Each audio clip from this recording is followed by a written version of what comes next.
Have you ever sat alone, staring out the window, and wondered, where did all the years go? One moment, you're young, rushing through life, juggling responsibilities, believing that time is endless. Then suddenly, you're 65, sitting in a quiet house, a cup of coffee warming your hands, and you realize something unsettling. So much of life has already slipped through your fingers. The words left unsaid, the dreams set aside, the moments you thought would last forever, now only memories. I remember the exact morning when this truth hit me. The air was crisp, the golden leaves drifted to the ground, and as I watched them fall, I saw pieces of myself in them. Falling, fading, surrendering to time. Each leaf carried a whisper of regret, a choice I wished I had made differently.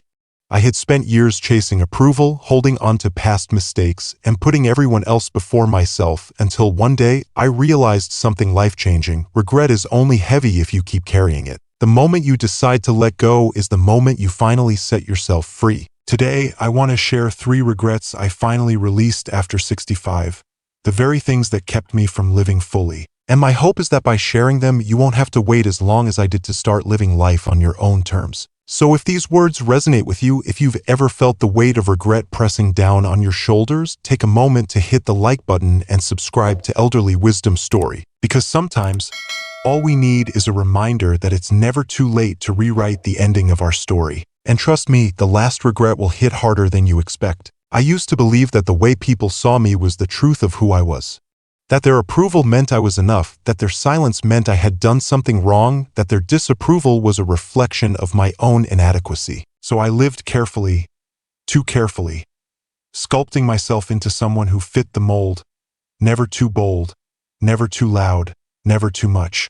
I measured my words before I spoke, second-guessed my choices before I made them, shrinking myself piece by piece so I wouldn't take up more space than I was allowed. But I didn't realize that every time I did that, I was slowly erasing myself until one day I looked in the mirror and no longer recognized the woman staring back at me. For too many years, I let the invisible weight of judgment dictate my every move.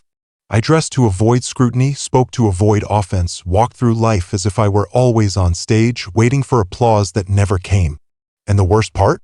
I never questioned it.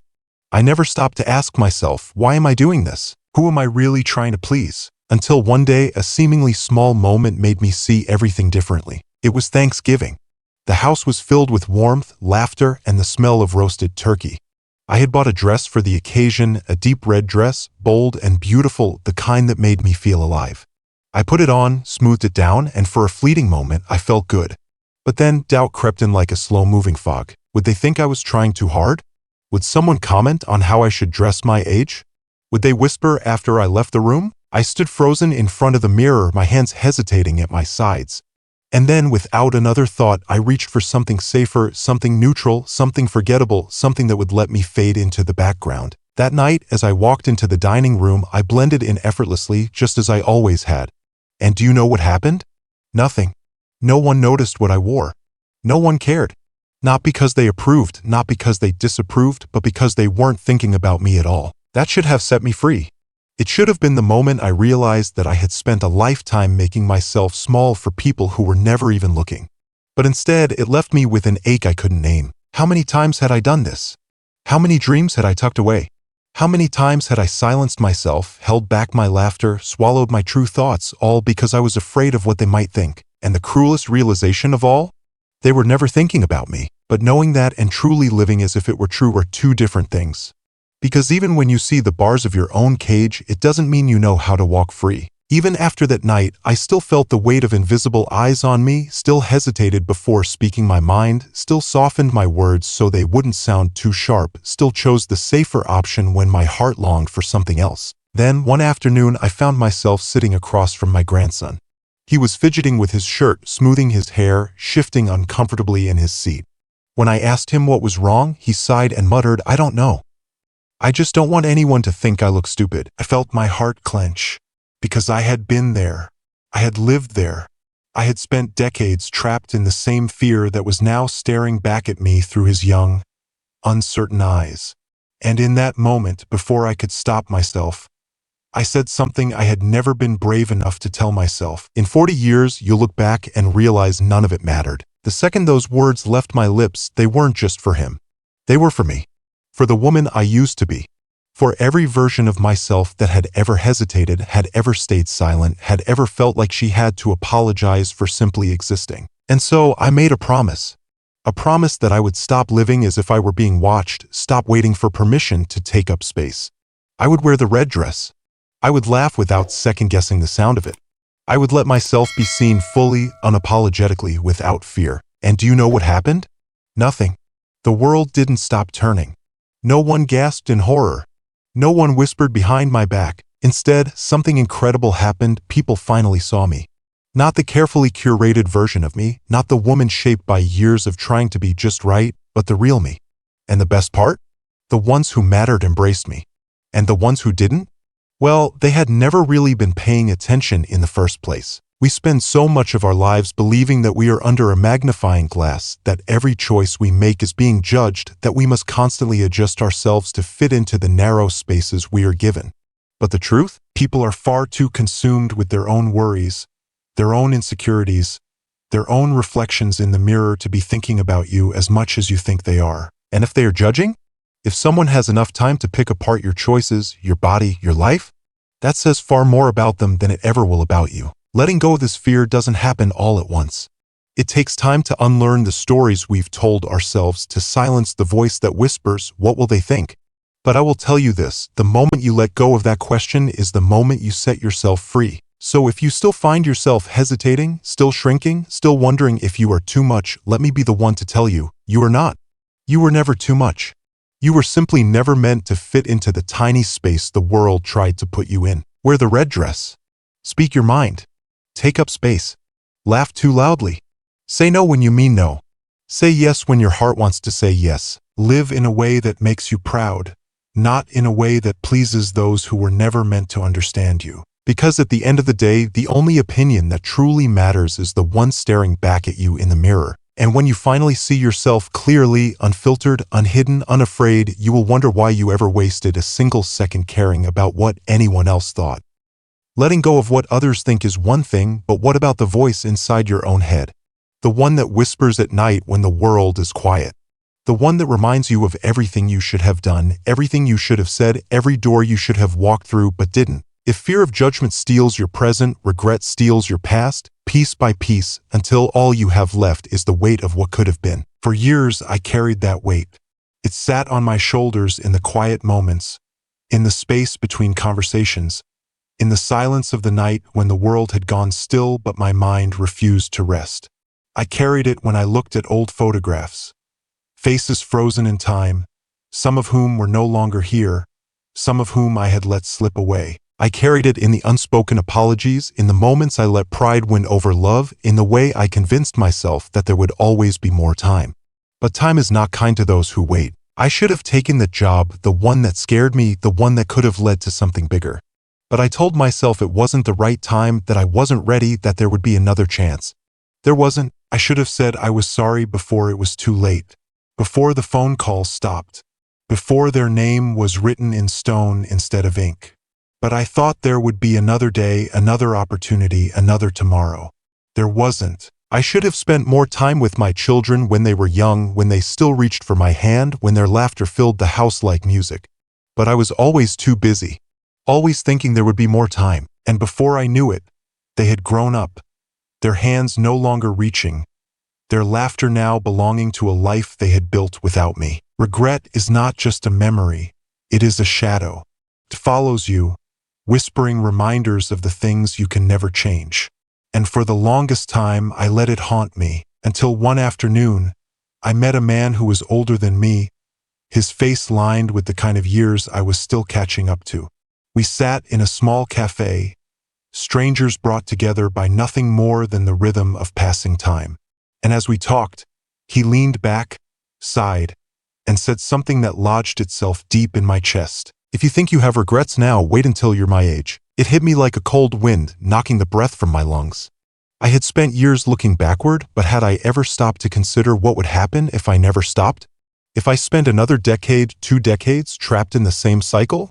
Would I become him, 85 years old, still wishing I had lived differently? That night, I couldn't sleep. His words echoed in my mind, louder than my regrets, louder than my excuses. And in the stillness of my room, I realized something that should have been obvious all along. Regret only has power if you let it. The past was already written, but the pages ahead of me were blank, and I still had time to decide what story I wanted to tell. The next morning, I did something I hadn't done in years. I picked up the phone and dialed a number I had been too afraid to call. An old friend, someone I had let slip away over something so small I could hardly remember why. The phone rang once, twice, then a familiar voice answered.